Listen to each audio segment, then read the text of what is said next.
Alright, class, hopefully you've already done your warm-up. The video should have been paused at the beginning. Let's go ahead and get started on this warm-up. Going over some angles of depression, and they are both angles of depression. And I'm going to draw a little picture here, because like I said before on the last lesson, when doing any of these problems really, draw a picture first so you can really visualize what exactly you're trying to find. So here we know that there's a helicopter flying. So here's our helicopter. I'm not drawing any like detailed picture here besides just what we're looking for. Our helicopter is 575 feet in the air, or meters, sorry, in the air. Starts to descend when its ground distance from the landing pad is 13.5 kilometers. Now, that's in kilometers instead of meters, so we need to change that to meters. Otherwise, it's just not going to work. Okay, so all you have to do there is multiply by 1,000. 13.5 times 1,000 is 13,500. So there's our triangle. We're trying to find angle of depression, which is this angle here, theta. But because of that dotted line and the bottom line being parallel with a transversal of the diagonal line going across, theta and the angle inside here are congruent because they are alternate interior angles. So now we have what angle we're trying to find. We know what our two legs are of this right triangle. So we're going to use tangent of theta that we don't know yet, equal to 575 divided by 13,500. Now, on the previous video, I switched it between Desmos and my my presentation. I'm not going to do that this time, just to save some time, because this lesson is a little bit longer. So I'm not going to switch over. Just trust me on what the answers are. So here, at this point, we don't have our theta by itself. So in order to do that, we have to use the inverse tangent. So theta is equal to the arctan, or inverse tangent. So on Desmos, it does use arctan instead of the tan to the -1. Either way, it's the same thing. So 575 over 13,500. And when we plug that into Desmos, our theta comes out to be a very small angle, 2.44 degrees. And we're looking for an angle there, so we've got to make sure we put our unit of degrees there. Number 2, we have the top of a signal tower. So again, here's our signal tower. That's the top of it. That is 250 feet now above sea level, and going out to a boat. So here's our boat. So the top of that comes down here, so our angle of depression is right here, and that angle happens to be 19 degrees. And we also know this is our right angle here, and we are trying to find how far away the boat is, so x down there. So again, because of the dotted line and the bottom line being parallel, these two angles are congruent. They're both 19. They're alternate interior angles.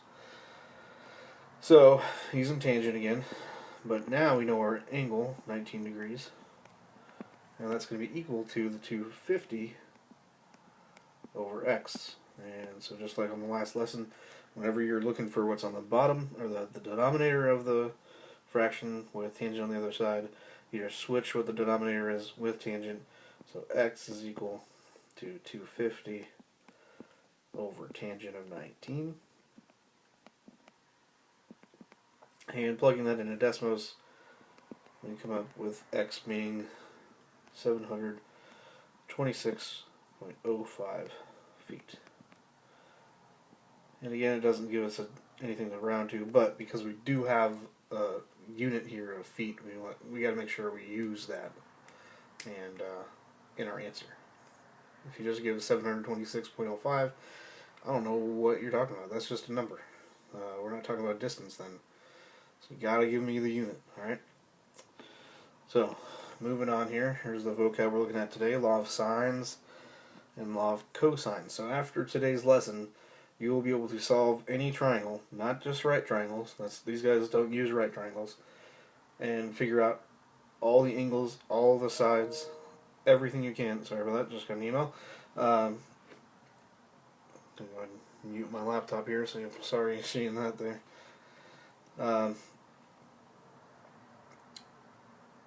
So you will be able to calculate everything you can find about a specific triangle as long as you have the specific information. The very last slide before our exit ticket today will kind of break that down. So if you have a right triangle, here's the things you need to know, and then here's how you can find it, kind of stuff. Okay? So these two will make it so we can solve non-right triangles. For example, here we have the law of sines. If triangle ABC has lengths A, B, and C, representing the lengths of the sides opposite of the angles with measures A, B, and C, then sine of angle A over side A is equal to sine of angle B over length of side B, which is equal to sine of angle C over length of side C. So go ahead and make sure you write this down. Teacher, pause this so that they have time to write it. If you're working on this at home, write it yourself and pause it. Make sure you know that ratio down at the bottom is the key. So if you know that and you have the image, the two together, it should make it click with you that you know what you're talking about and what you're looking at. Alright, so here's our first example using the law of sines. So the law of sines is very helpful because we have two angles in the equation for it, or at least two, because you can just use A and B, or you can use A and C, you could use B and C. That means as long as you have two angles and one side that's across from one of those angles, you can find the side that's across from the other angle. That's basically how that's going to work. So here we have angle side up the top, as it says. So we have two angles, and we have the two sides that are across from those angles. One of them is what we're trying to find. That's side P, across or opposite of angle P. So that means our sine, or one of them, is of P, and that's over the length of, sorry, we're not trying to find the angle, we already got that, 17, which is what angle P is, over P, the side that we're trying to find. And then our other angle, sine of 29, is over the side across from it, the 8. Now, I'm going to show you this on this first time, but after that, basically, we're going to be able to skip to the end. But basically what we would do here is a process of two algebraic moves by cross multiplying. So we're going to cross multiply, and you end up with P sine of 29 equal to 8 sine of 17. And then if you divide by sine of 29 on both sides,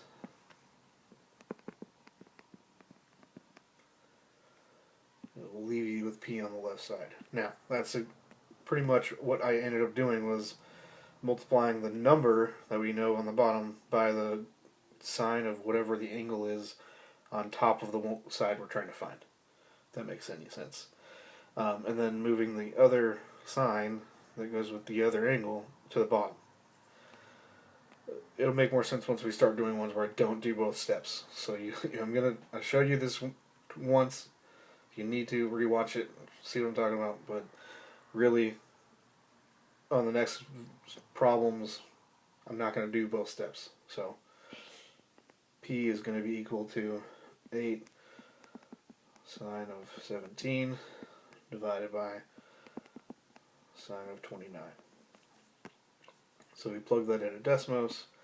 Whenever you're typing in Desmos, make sure you include that last parentheses and then do the division sign. If you don't, it's going to think you want to divide 17 by the sine of 29 instead of the entire thing you want as the numerator. So plug plugging that into Desmos gets you 4.8. There's some decimals after that, but it says to round to the nearest tenth, so that's where it rounds to. So 4.8 is our answer. Alright, moving on. Next problem. Okay, this one's multiple choice, so you have the choice to write it down if you want to. I'm going to work it out entirely, except, like I said before, I'm going to skip that second algebraic step and make it just one smooth motion. So we have sine of 23. It's going to be over C. And sine of 47 over 16. When we cross multiply, we end up with C being equal to 16 sine of 23 over sine of 47. So now again, when we plug that into the calculator, C comes out to be 8.5, which, if you notice, is answer choice D. And there it is. D is our answer. Okay, next problem. So now those were with angle, angle, side. Now we have angle, side, angle. We're only going to do one like this because it's still the same concept, but the only thing different here is that you don't have the angle that is across from the side that you do have. You have the angle across from the side you're looking for, and you have an angle across from the side you don't care about, but you're missing that other angle. So the nice thing here is that we know that triangles, all angles of triangles add up to be 180. So when we add up the two angles we do have, we subtract that from 180, and then we get what we're looking for as far as the angle C is what we're looking for to start, anyway. So we have angle C, the measure of angle C, being equal to 180 minus 50 plus 57. That's the measure of angle C. So now 180 minus 50 plus 57 ends up being 107. So the measure of angle C comes out to be 73 degrees. So now we have our other angle that is across from the side we have, the 6. So now we can set up our our formula with the law of sines. So sine of the 73 is going to be over 6, and sine of the one across from x, that's going to be our bottom, is 50. So again, cross multiply, you end up with x being equal to 6 times sine of 50 divided by sine of 73. So then, plugging that into Desmos again, like I said, I'm not going to show you all the Desmos stuff. If you want to check it, you can check it on your own. But our answer here also, actually, just like our very first example, is 4.8.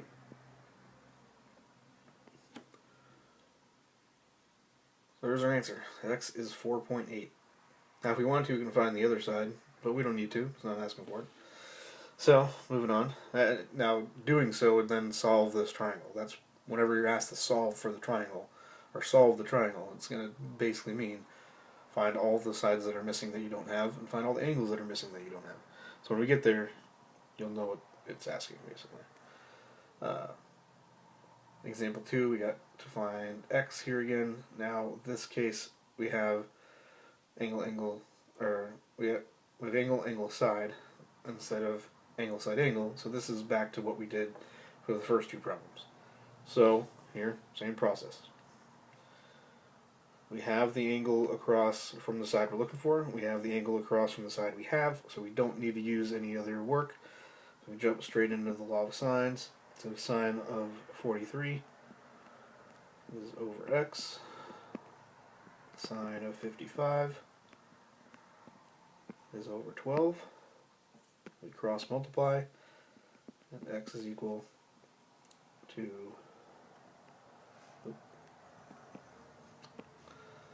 12 sine of 43 over sine of 55. So x comes out to be 10.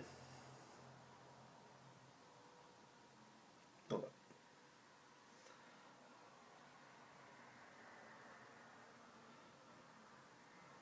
Yeah, 10.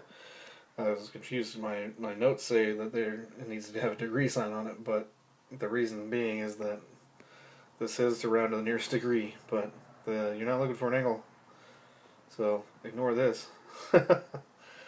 Can't believe I haven't noticed that until just now, that the notes are wrong. I might have to fix those before you guys get the actual slides, but that's alright. So, our answer is B, basically, is what we get from that. And there we go. Alright, so now the law of cosines. Same concept, kind of. We got three equations here, instead of just three things that are all equal to each other. So here you're trying to still solve triangles, but in this case, these are the ones that are going to be helpful whenever you only have one angle. You won't have the ability to have two angles here, unless you actually solve for one of the other angles, which is what it could be asking for, but you won't always have that. So a lot of times if you're looking for one of the sides here, then you only have one angle. You'll have to use that side to your advantage.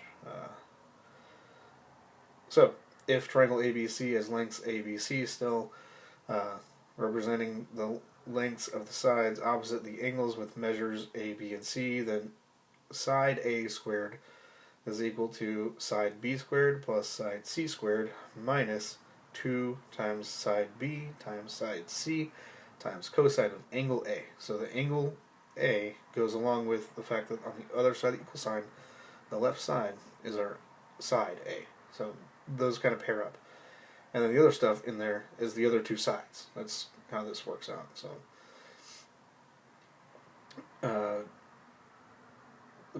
really that's the case for all of these. So side B squared equal to side A squared plus side C squared equal to, or minus 2 side A times side C times cosine of angle B, and then the last one, side C squared equal to side A squared plus side B squared minus 2 times side A times side B times cosine of angle C. Alright, so again, if you're taking notes, pause it. Teacher, if you're doing this in class, pause it.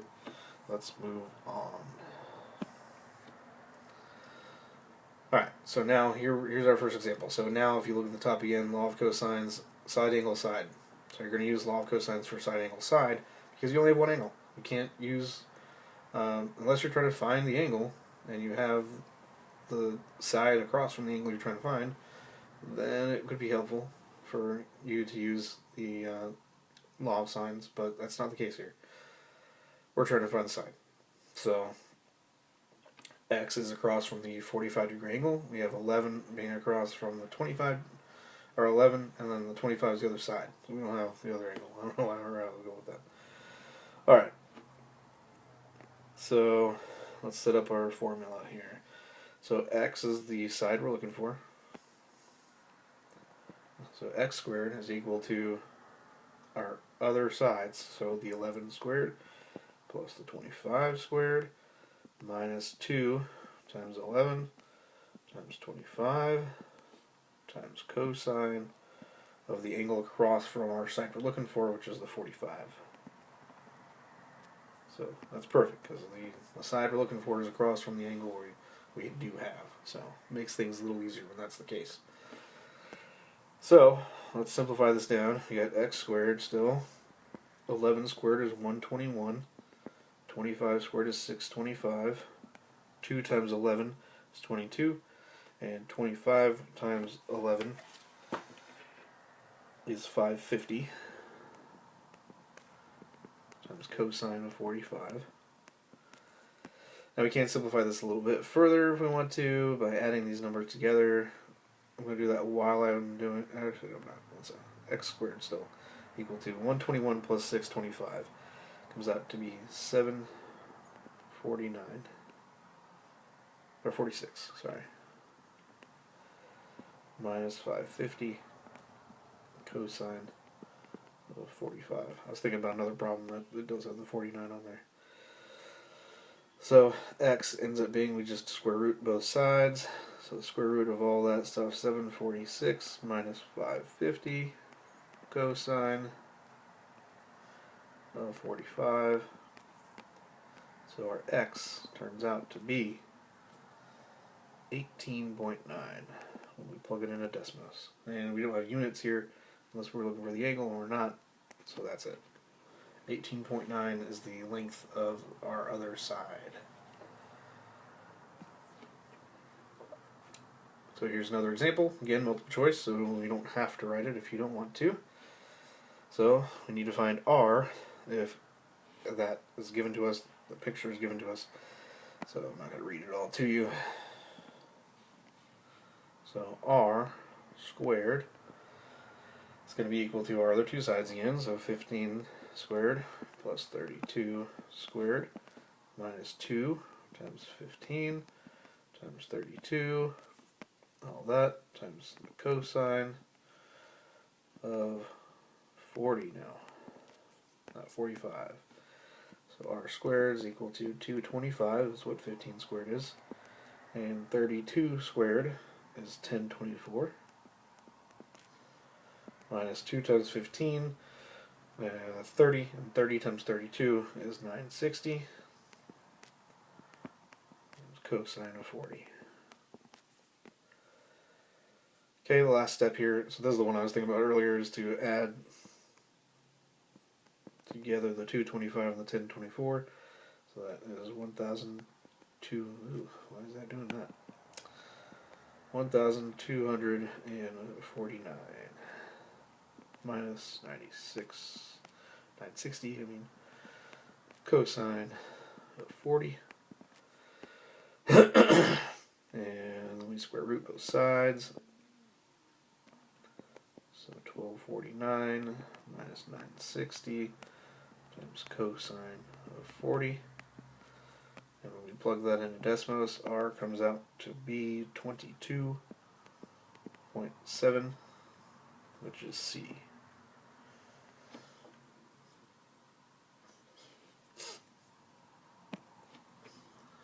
And there you see the answer. Alright. Now this is still law of cosines, and if you look at the top it says that it is now side, side, side. So we have all three sides of our triangle, and we're looking for the angle. So that when you're looking for the angle, and you have side, side, side, you're going to use law of cosines.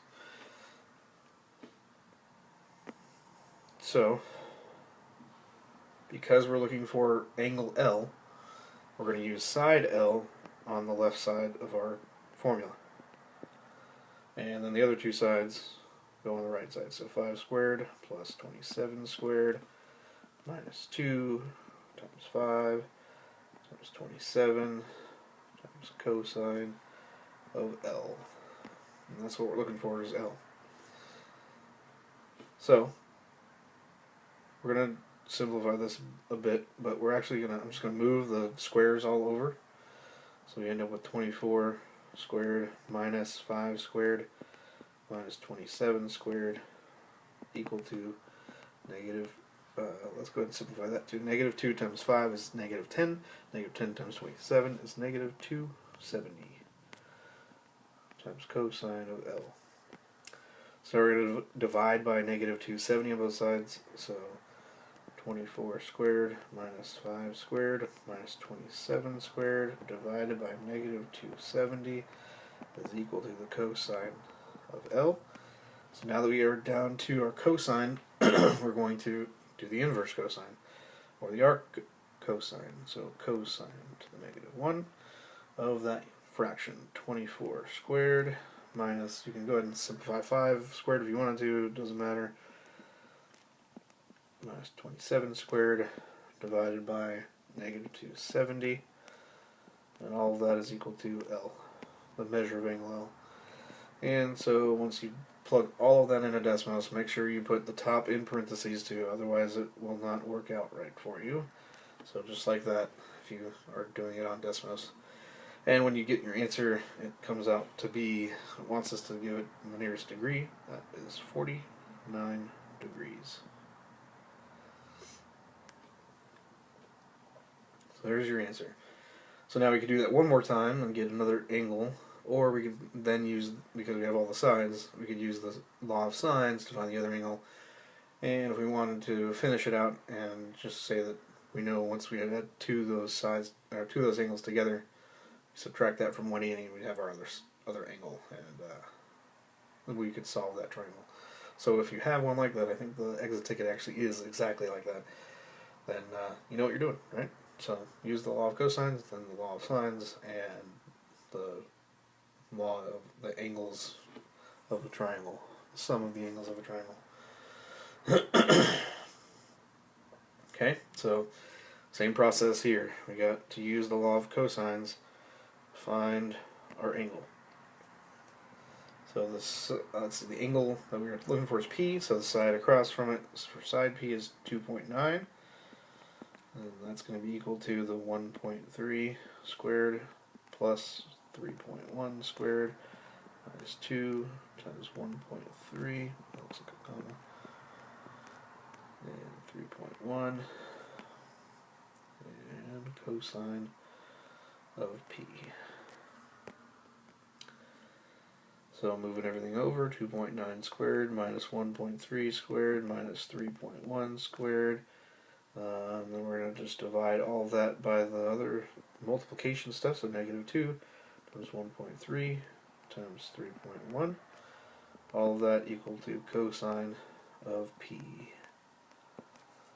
So then we're going to take that and put it into our inverse cosine. So P comes out to be inverse cosine of 2.9 squared minus 1.3 squared minus 3.1 squared divided by negative 2 times 1.3 times 3.1, and when you plug that into Desmos exactly like I just wrote it, you get your P out, and it ends up being 69 degrees, which should be answer choice D. And there it is.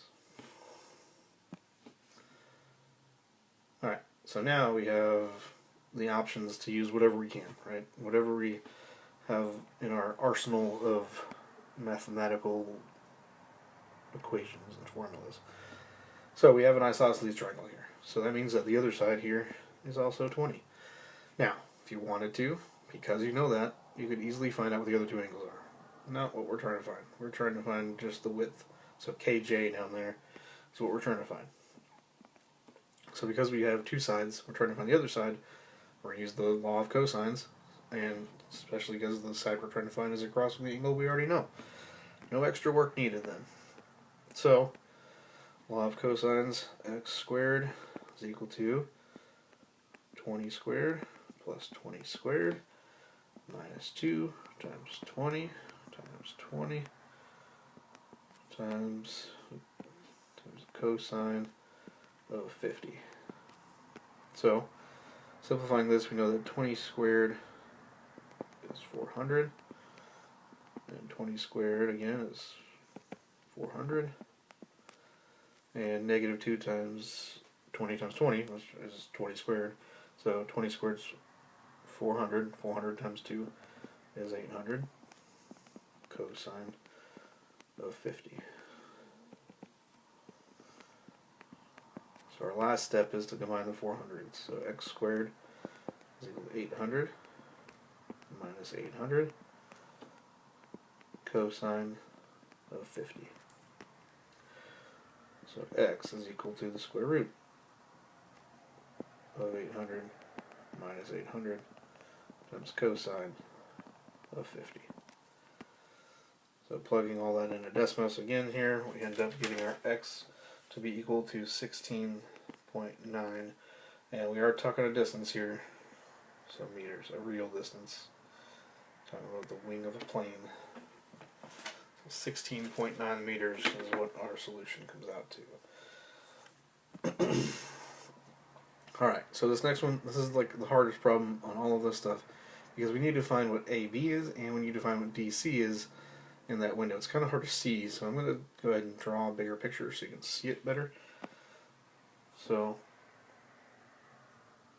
it's not quite a parallelogram. I forgot to put my pen out there before drawing. So, there. Sorry, you already know the answer, but I'm going to show you anyway. So, there's our window. This is 31.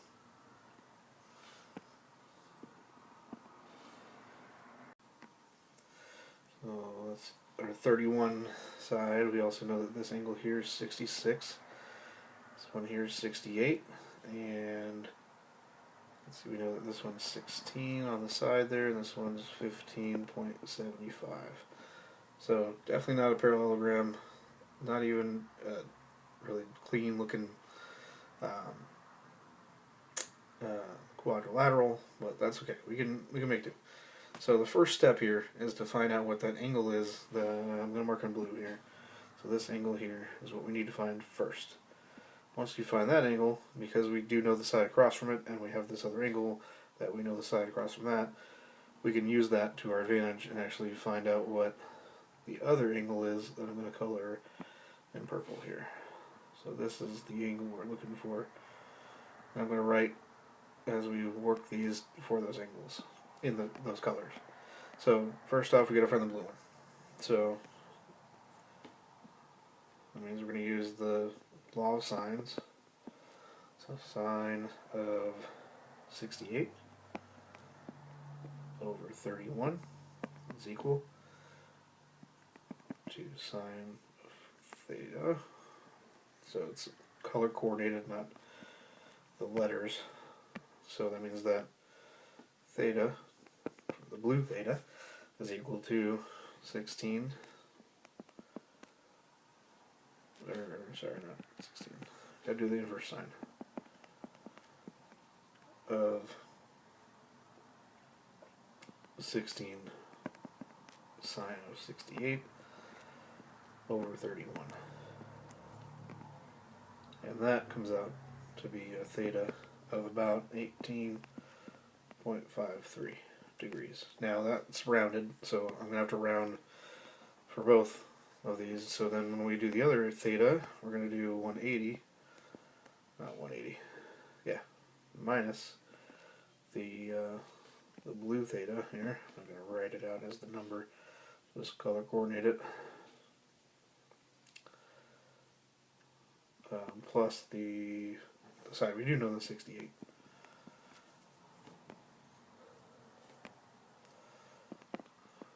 So the purple theta comes out to be 93.47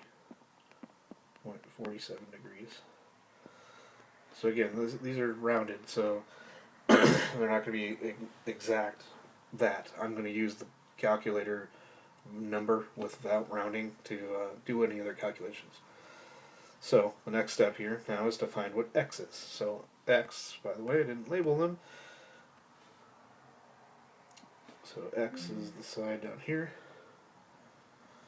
Y is our side up there. So to find x now, we're going to use the purple theta that we just calculated and the law of sines again. So sine of 68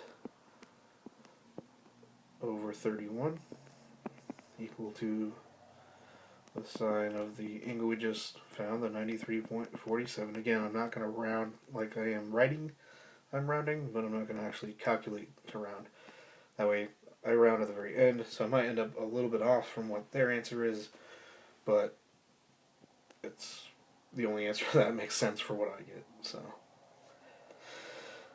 okay, so our x ends up being, after cross multiplying, 31 sine of 93.47 over sine of 68.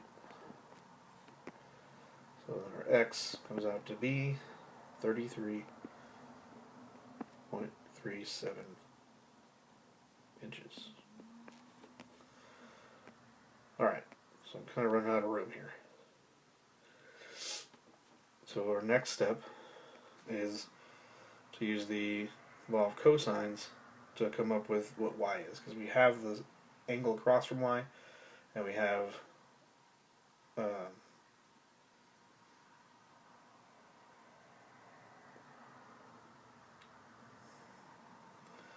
we don't. Sorry, the angle across from y.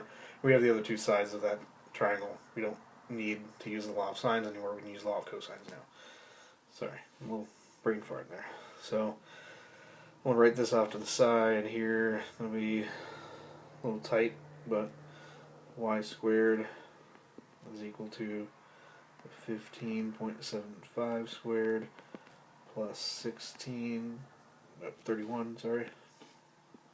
31 squared minus 2 times 31 times 15.75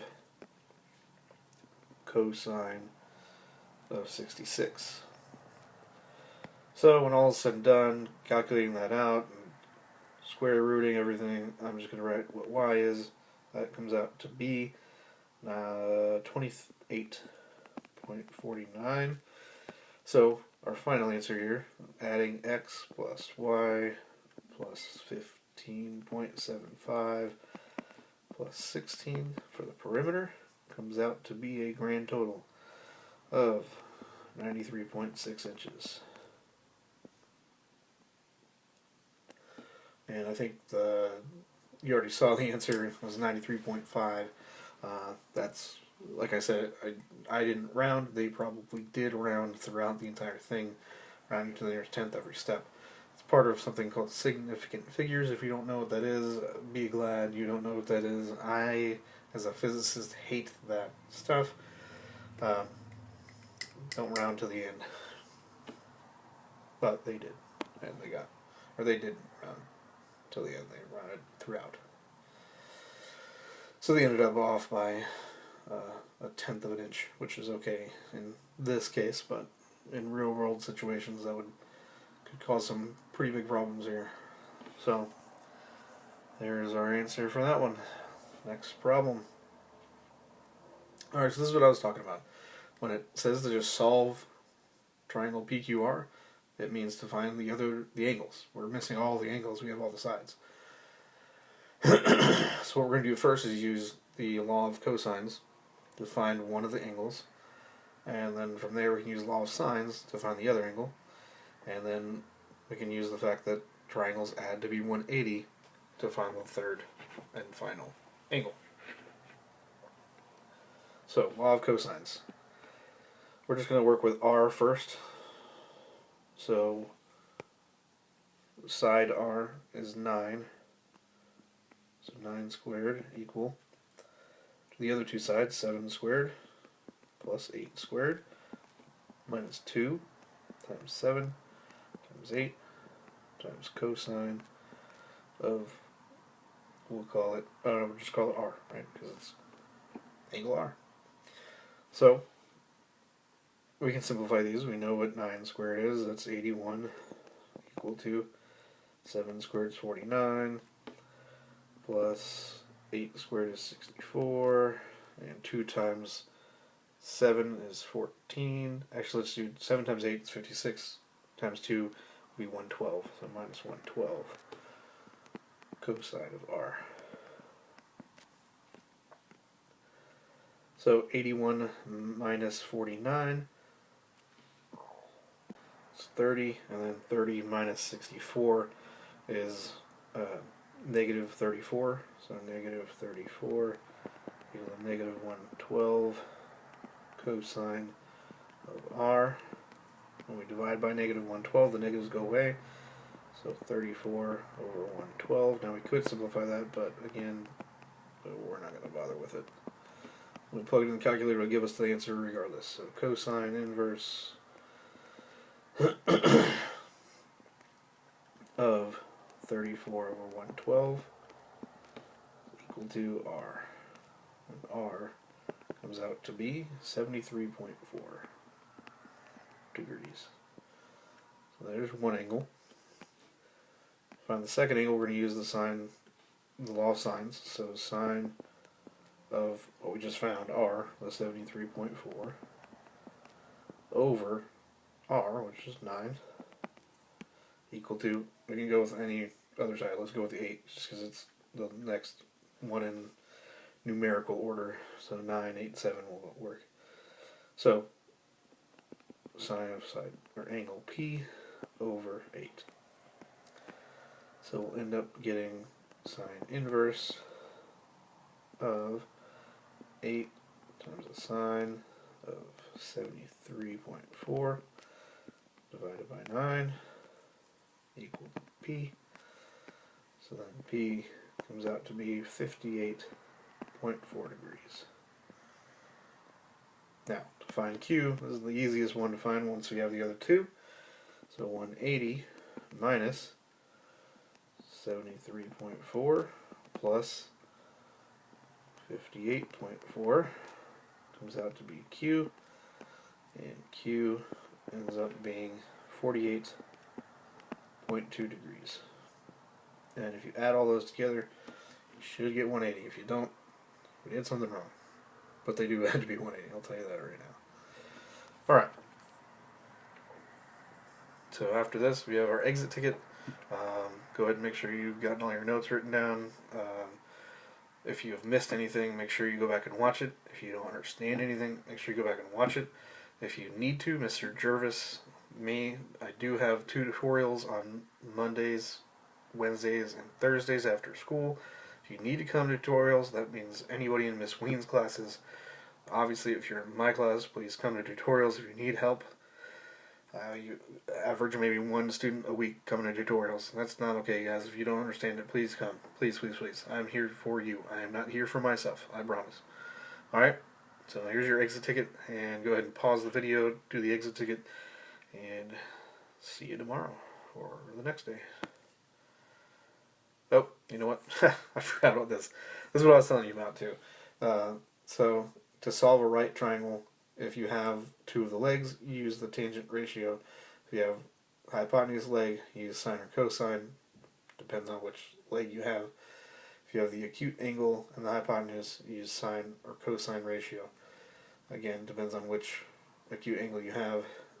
If you have the acute angle and leg, you can use all three, sine, cosine, or tangent. For any triangle, if you have angle, angle, side, use the law of sines. If you have angle, side, angle, use the law of sines. If you have angle, side, side, or sorry, side, angle, side, use the law of cosines. And if you have side, side, side, law of cosines. So write this down. Make sure you know it. If I allow you to use open notes, this is a good one to make sure you know and you have found. So now here's your exit ticket. Go ahead and pause it. Do the exit ticket. And I'll see you next time.